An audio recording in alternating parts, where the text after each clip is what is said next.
Alright, so I just got back from the lumber shop today. I bought a bunch of 8-quarter lumber for bodies, and I found a really neat flame maple top with, Eastern hard rock maple with some actual quilt in it. This is pretty rare. You don't see this very often.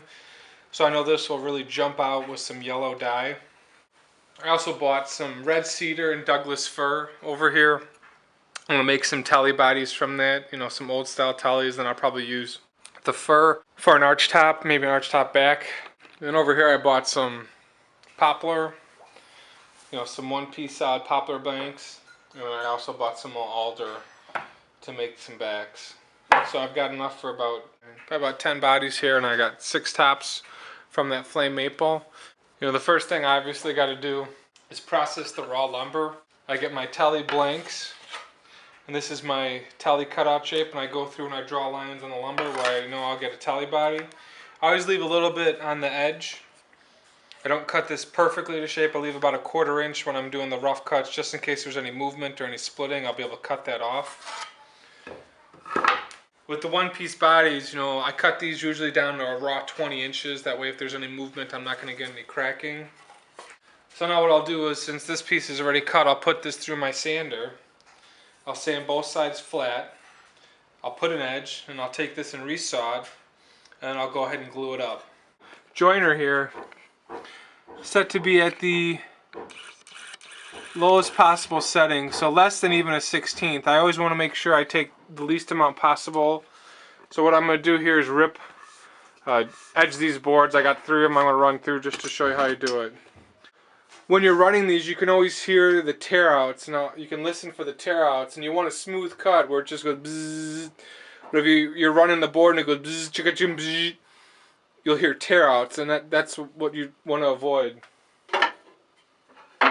So here's a board. I've got a very rough edge on it. I'm going to run this board first.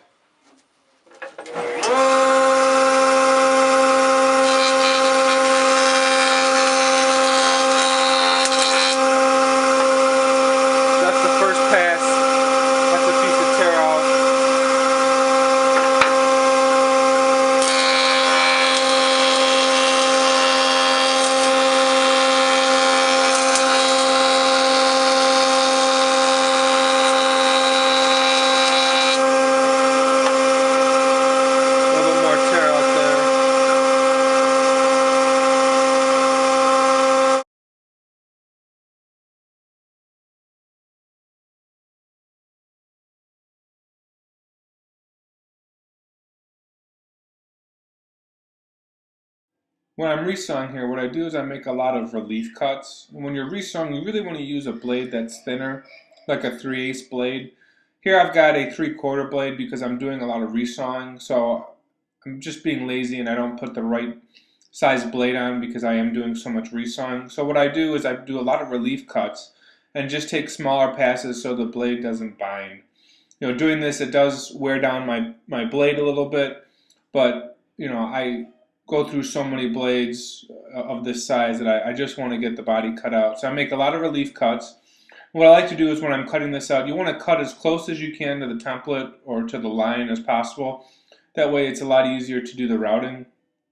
So here I just take off as many little pieces as I can.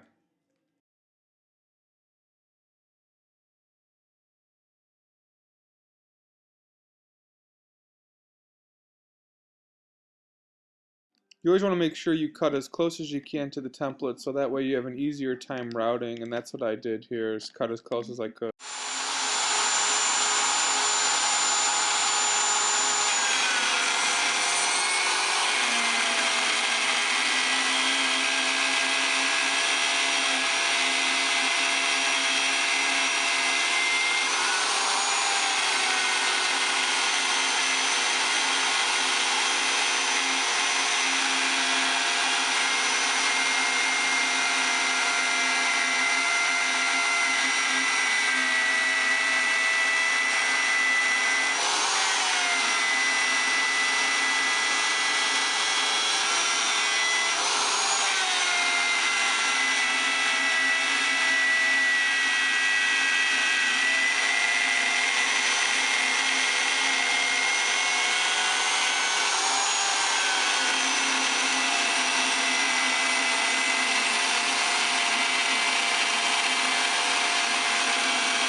Alright, so now that I've got the template or the body all set up, I'm going to take the template and mark it up on my center lines here.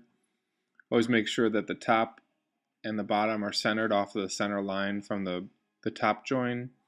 Then I'm going to go ahead and clamp it down here. Here's my router bit. It's a plunge router bit from Eagle America. When I place this bit into the collet, I back it off about 1/4 of an inch from the top so that way it doesn't chatter. Make sure you screw that bit in real tight. I always make sure that the bit is as tight as it possibly can be. You don't want that bit coming loose. Now as I begin to route, I take a bunch of plunge cuts with this bit before I actually route out the rest of the control cavity. That way I remove a lot of stock and then I don't get as much chatter as I'm taking a bunch of deep cuts. So I always take a lot from the center with some plunge cuts and then I go back out to the outers and route from the outers.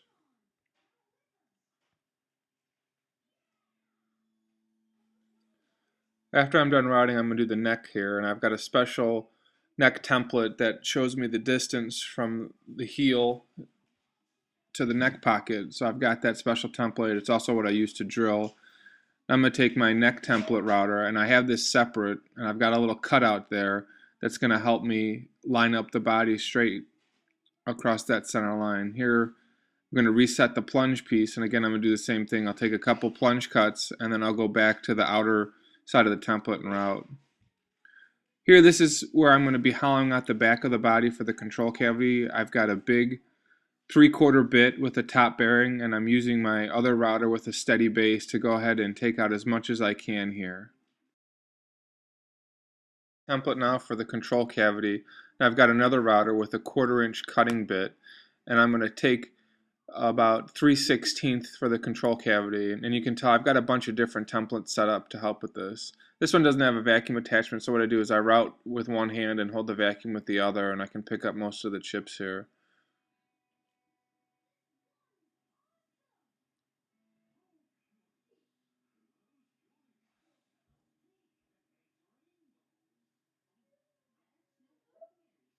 I'll make a couple of adjustments to make sure I get it correct with the right depth. Now what I'm going to do is I'm going to take my long drill bit and I'm going to drill for the control cavity. This is pretty basic, you know. For a humbucker, I will go off to that side there, so that way the wiring comes off the side, and then if I was doing a standard single coil pickup, I would go ahead and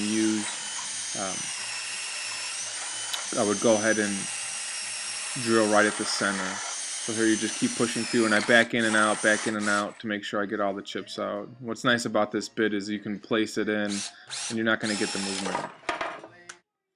Now I'm going to go ahead and drill. And I've got that same template from before. I already drilled the first 2 holes, forgot to turn the camera on. So here's me drilling the rest of the 2 holes. Essentially, you just want to make sure that your drill press is nice and level. And go ahead and drill down. Make sure you have a piece of board underneath that catches the drill versus catching it on the steel. And you won't get any tear out on the backside, as you can see here. Got nice clean drill holes from having that piece of wood.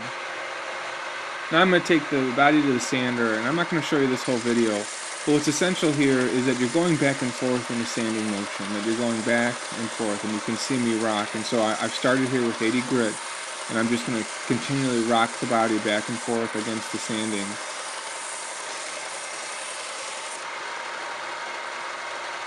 So the key here is to start with 80 grit, then go to 120, then go to 180. Step up into the grits. This takes about 20 minutes, a little bit longer, but it's really important that you go back and forth and you just don't let the wood dig in to the belt in one spot.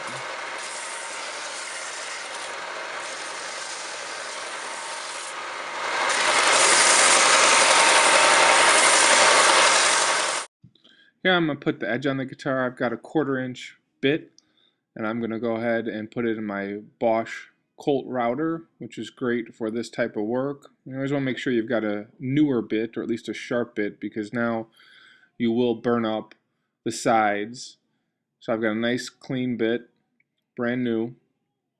I'm just going to go ahead and route the edge here and turn the body and keep this on my downdraft sander. You can see all the chips being flown up here. And you just go around, take your time, go slow. If you've got really a lot of weird grained wood, you may want to foul the grain of the wood. You know, here I don't, so I'm just going to go straight across the body. But you want to make sure that you're always going with the grain.